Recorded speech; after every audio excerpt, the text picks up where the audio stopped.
Hello दोस्तों, नमस्ते। तो आज का हमारा टॉपिक है भूतकाल।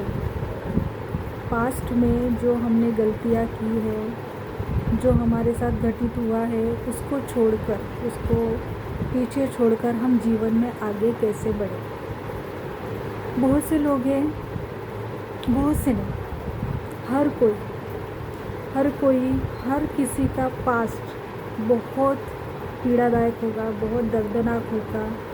उसमें कुछ ऐसा घटित हुआ होगा जैसे कि दुख, दर्द, पीड़ा, असफलता और पता नहीं क्या क्या, जिसने इंसान को पूरी तरह से बदल रखा होगा। मतलब जब हमारे जीवन में हद से ज़्यादा दुख आते हैं, हद से ज़्यादा हमारा अपमान होता है, हद से ज़्यादा हमें असफलता मिलती है, मतलब हर काम करो पर वहाँ पे जब हमें असफलता मिलती है तो हम क्या करते हैं, हम उससे आगे उसमें से हम निकल नहीं पाते। कोई रिश्ता हो, कोई असफलता हो, या जो अपमान हमारा हुआ है, हम उन चीज़ों को बार बार याद करके हम उसे ऊर्जा देते रहते हैं। मतलब हमारी सारी ऊर्जा उस चीज़ में चली जाती है, क्योंकि हम ये सोचते रहते हैं कि काश तब मैंने वो डिसीजन लिया होता, काश मैंने तब ये कर दिया होता तो आज कुछ सिचुएशन अलग होती। काश मैंने उसे उस मतलब एग्ज़ाम को या कोई भी परीक्षा हो, वहाँ पे मैंने अपना 100% दिया होता, या मैं घर वालों की बातें मान लेती, या बहुत सी ऐसी चीज़ें जहाँ जहाँ हमें असफलता मिली है, जहाँ जहाँ हमारा अपमान हुआ है, जहाँ जहाँ हमें धोखा मिला है, वो हर एक चीज़ को हमने अपने दोनों मुट्ठी में ऐसे जकड़ के रखा। तो वो जब तक आप उसे होल्ड करके रखोगे तब तक वो आपको दर्द देगा, वो एंजाइटी बनेगा, धीरे धीरे वो आपकी नस नस में जाएगा, डिप्रेशन देगा, और आप इसको छोड़ नहीं पाओगे, आप ये रिलीज़ नहीं कर पाओगे। तो आपको सोचना है। तो आज का टॉपिक ही वही है कि ये जो बातें हैं ये हमें पीछे छोड़ के हमें अपना आज देखना है, और आज के हमें कर्मों से, आज के अपने प्रयास से हमें हमारा जीवन बेहतर बनाना है। तो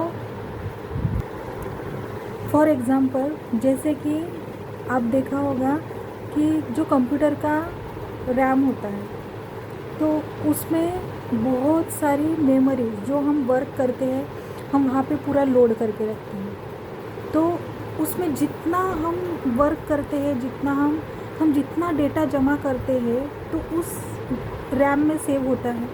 तो रैम कैसे, मतलब हमारा सिस्टम कैसे स्लो चलता है, वैसे ही अगर ये पुरानी यादें हम हमारे माइंड में अगर फीड करके रखें तो हमारा माइंड काम ही नहीं करेगा, दूसरे विचार ही नहीं आएंगे। हम जो पॉसिबिलिटीज़ होती है हम उसकी तरफ देखते ही नहीं।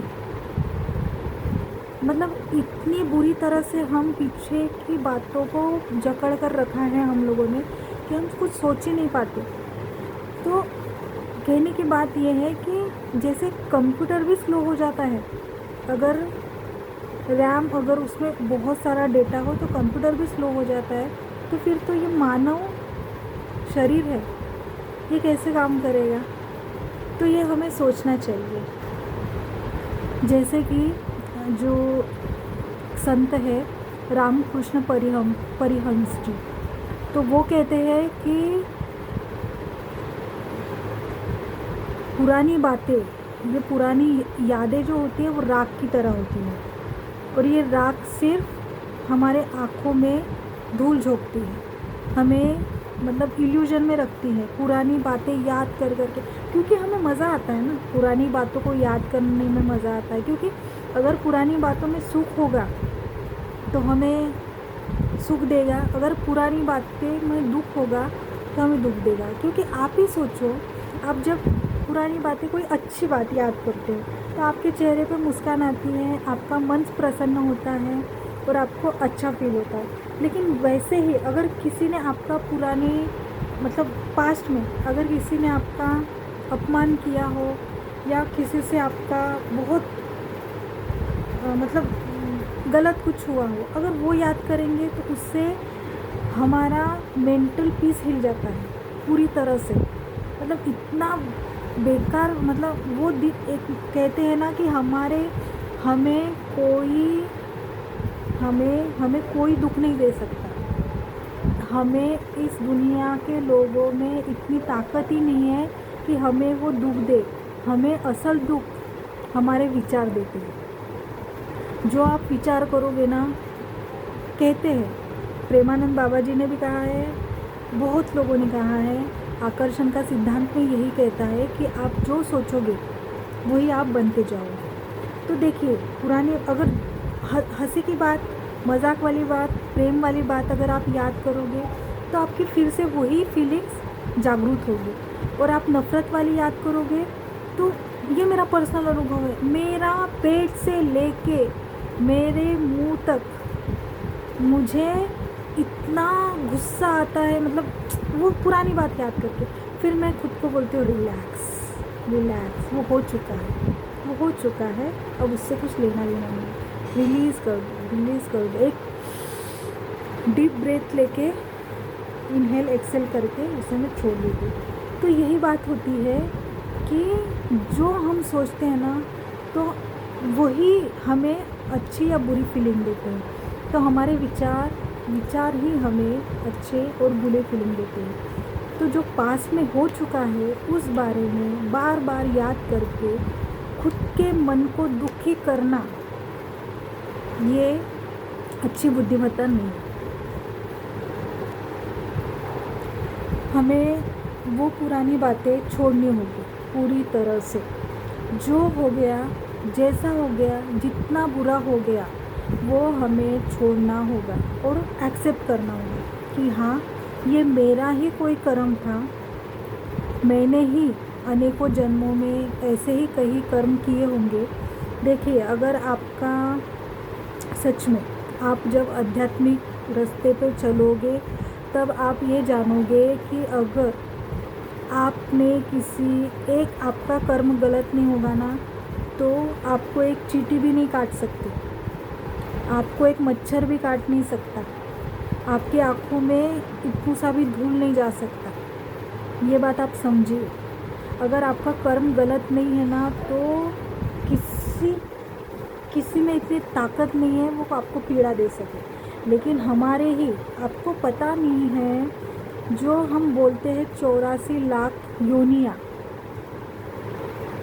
ये जन्म, ये हमारी एक ही पृथ्वी है क्या? नहीं। आप भी सोचिए, देखिए, ज्ञान बहुत भंडार है, ज्ञान का बहुत बड़ा नॉलेज है। हम धीरे धीरे सीखेंगे, लेकिन बातें हैं पास की बातें छोड़कर आगे जाने की। तो यही मैं बोलती हूँ कि अगर पास में कुछ भी बुरा हुआ है ना, तो यकीन मानिए वो आपके बुरे कर्मों का ही फल था। आप अच्छे कर्म कीजिए, मतलब आप अच्छे कर्म करना मतलब ये होता है कि किस मन में ये एक्सेप्ट करना। मैंने क्या बोला है कि हमें वो चीज़ें छोड़ देनी है, जो अपने साथ हुआ है वो पूरी तरह से हमें छोड़ देना है। हमें उस बारे में ना किसी से बात करनी है। जो हो चुका उस पर मिट्टी डालिए या उसे जला दीजिए और आगे देखिए। ये हो गया पहला, ठीक है, पहला स्टेप कि छोड़ना है।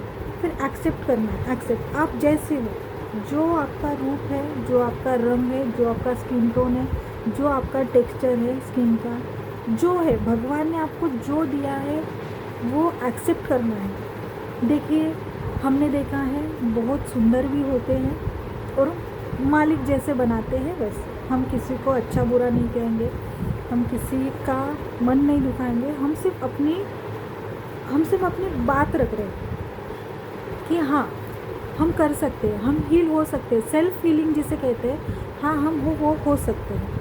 तो सबसे पहले आपको वो एक्सेप्ट करना है कि हाँ, मैं जैसी हूँ, मुझे मालिक ने बनाया है, मुझे ईश्वर ने बनाया है, मैं जैसी हूँ अच्छी हूँ, ठीक है। ये आपने एक्सेप्ट कर लिया। एक्सेप्ट करने के बाद हमें खुद में बदलाव लाना ज़रूरी है। बदलाव मतलब अगर आप देखिए, आप जिस चीज़ में अच्छे हो ना, आप पढ़ने में अच्छे हो तो आप अच्छे से पढ़ो, कुछ गेन करो। आपकी जो इच्छा है, आपको जहाँ पहुँचना है, उसके लिए आप प्रयास करो, वो आपको करना पड़ेगा, तभी आप बेटर होते जाओगे। आपको पुराने थॉट छोड़कर, देखिए, 11 मेरे मेरे ध्यान से हमारे जो बॉडी के सेल्स होते हैं ना, वो तकरीबन 11 साल में पूरे चेंज हो जाते हैं, पूरे मतलब सोचिए कि हमारा नया जन्म। तो वैसे भी हमें पुराने कर्म को छोड़कर हमें आगे देखना है, पुराने कर्म को छोड़कर हमें आगे देखना है। तो जब हम आगे देखेंगे तो तभी हमें समझ में आएगा कि नहीं, जो हुआ है वो हमारे बेटर लाइफ के लिए हुआ है। हमारे साथ जो भी हुआ है, जो भी होता है, यकीन मानिए उससे हम बिखरते नहीं हैं, हम निखरते हैं। हमें मेकअप करने की कोई ज़रूरत नहीं होती है, हम इतना ग्लो करते हैं क्योंकि हम में इतना घनघोर, इतना भयानक, इतना आत्मविश्वास होता है, क्योंकि हमने पता नहीं क्या क्या पहाड़ क्रॉस करके हम यहाँ तक आए हैं। आप ही सोचिए, हर वो एक इंसान अपने अंदर भीतर झांक कर देखिए कि आप कितने मजबूत हो। और मजबूत ऐसे ही नहीं बनते हैं, अरे मजबूत वो इंसान होता है जो हर बार जिसको ठोकर मिलती है, हर बार उसका अपमान होता है, हर बार वो किसी चीज़ को अगर पाना चाहे और उसके पाने पहुंचने तक वो चीज़ उसके जीवन से निकल जाए, मतलब वो वहाँ असफल हो जाए, फिर भी वो इतने आत्मविश्वास के साथ बोलता है कि नहीं, हो गया, ठीक है, मैं आगे बढ़कर फिर से प्रयास करूँगा, फिर से अच्छे से पढ़ाई करूँगा, या फिर से कुछ जो उसका वर्क है करूँगा, और मैं इसे सफलता को, इस सक्सेस को पाके रहूँगा। ये हमने करना है, चीज़ें छोड़नी है। दूसरी बात, हम जैसे हैं हमें वैसे एक्सेप्ट करना पड़ेगा। जैसे कि हम सीखेंगे, अगर गलती से हम नदी में गिर गए तो हम बोलेंगे कि नहीं, मुझसे नहीं होगा, हम नहीं बच पाएंगे, और आप छोड़ दोगे, गिव अप कर दोगे। नहीं, हम कुछ ना कुछ करेंगे, हम किसी लकड़ी का सहारा लेंगे, हम कुछ चिल्लाएंगे, हमसे जितना बन पाएगा हम उतना ज़ोर लगाएंगे। तो जैसे हम तैरना, नदी में गिरने के बाद ही तैरना सीखते हैं, वैसे ही जब प्रॉब्लम्स आती है ना, तभी हम इतना सोचने लग जाते हैं कि यहाँ से रास्ता निकलेगा, वहाँ से रास्ता निकलेगा, कहाँ से मुझे वो उत्तर मिलेगा जहाँ से मैं सफलता की सीढ़ियाँ चढ़ूँ। तो हमें वहाँ पे लक्ष्य देना है। जैसे हमेशा आपने देखा होगा कि भगवान श्री कृष्ण जी ने गीता जी में कहा है कि कर्म करो, आप सिर्फ कर्म पे ध्यान दो, आपका काम है कर्म पे ध्यान, मतलब जो आपके सामने आया है उस पर ध्यान दो, और जो भी उसके मतलब जो आप कर्म करोगे उसका आपको फल आज ना कल नहीं तो परसों हम मिलेगा ही मिलेगा। इसलिए अपने कर्म सुधारिए। जब आप अपने कर्म सुधारेंगे तब आप खुद में बदलाव वो देखेंगे आप कि नहीं, जो हो गया वो पीछे था, लेकिन आज से आपने कर्म सुधार दिए, आज से आप खुद के लिए सोच रहे हैं, अपने परिवार के लिए सोच रहे हैं कि नहीं, मुझे इस सिचुएशन से बाहर निकलना है, और मुझे भी निकालना है, और मेरे परिवार को भी एक बेटर लाइफ देना है। तो जब आप ये सोचेंगे खुद के लिए कि नहीं, तो आप ना कुछ सोचेंगे, आपके मन में ना 1000 आइडियाज़ आएंगे, स्टडी के लिए आइडियाज़ आएंगे, या कुछ बिज़नेस के लिए आइडियाज़ आएंगे, या कुछ जो भी आजकल बहुत से, देखिए पहले के ज़माने में जो अपने पिताजी के ज़माने में ऑप्शंस नहीं थे, लेकिन आजकल के बच्चों के लिए दुनिया भर के ऑप्शंस है। कोई पढ़ाई से आगे जाता है, कोई अपनी बुद्धिमत्ता से आगे जाता है, कोई अपने नसीब से आगे जाता है, लेकिन ईश्वर हमें जहाँ पहुँचाना होता है वहाँ हमें डेफिनेटली पहुँचाते हैं। बस हमें मालिक पर विश्वास करना है। जब हम मालिक पर विश्वास करते हैं ना, तो उन्हें लगता है कि नहीं, इस बच्चे ने मुझ पर विश्वास किया है, मैं इस बच्चे का विश्वास नहीं तोड़ूंगा। तो इस हिसाब से वो हमेशा हमें कुछ ना कुछ ऐसे मार्ग दिखाते रहते हैं जहाँ से हम वो सफलता की सीढ़ियाँ हम चढ़ने लग जाते हैं। तो हमें धीरे धीरे करके हर चीज़ सीखकर हमें अपने जीवन में आगे बढ़ते रहना। देखिए, हम जब भी प्रयास करते हैं, हमारे पास ऐसी ऐसी ऊर्जाएँ आती हैं, हम जब भी प्रयास करते हैं हमारे प्रयास में वो 100% नहीं होता है, क्योंकि हमारे मन में कहीं ना कहीं ये होता है कि मतलब हम आ जाकर हम पास्ट में ही चले जाते हैं। अपना भूतकाल हम भूलने में खुद के लिए बहुत समय देते हैं, लेकिन वो हमसे नहीं हो पाता है, क्योंकि वो अपनी एक मतलब अपना एक हिस्सा है वो। हम कैसे अपने पास्ट को भूलें, लेकिन हमें वो पास्ट को भूलकर हमें अपने लिए आगे बढ़ना ही होगा। ये हमारे लिए और हमारे माता पिता के लिए, हमारे आने वाले भविष्य के लिए बहुत बहुत ज़रूरी है। इसलिए हमेशा अच्छा सोचिए। अच्छा देखिए, सोच इतनी सकारात्मक है ना, मतलब सोच का हमारे शरीर पर, हमारे मन पर, हमारे वेदर पर, मतलब आजू बाजू के जो वातावरण है उस पर इतना प्रभाव होता है। अगर आप 5 मिनट के लिए, 5 मिनट तो बहुत हो गए आप 1 सेकंड के लिए अगर आप खुद के लिए अगर आप अच्छा बोलना शुरू कर दीजिए, जैसे कि मैं अच्छी हूँ, मैं स्वस्थ हूँ, मैं आनंद में हूँ, मैं सुखी हूँ। अगर आप ये अफर्मेशंस खुद को देते रहेंगे, मैं मजबूत हूँ, मैं शांत हूँ, अफर्मेशन की पास से निकलने में आपको अफर्मेशन बहुत काम में आएगा। जहाँ जहाँ आपको लगता है कि अपोजिट हो रहा है, आपके थॉट के अपोजिट चीज़ें हो रही है, तो सडनली 2 मिनट रुकिए, खुद को शांत कीजिए और बोलिए। जैसे कि एक सिचुएशन समझिए, जैसे कि अचानक से आपके मन में आया कि मैं वहाँ जाऊँगी, मुझसे नहीं होगा, मैं अच्छा इंटरव्यू नहीं दे पाऊँगी, मुझसे नहीं होगा। अगर बार बार आप खुद को ये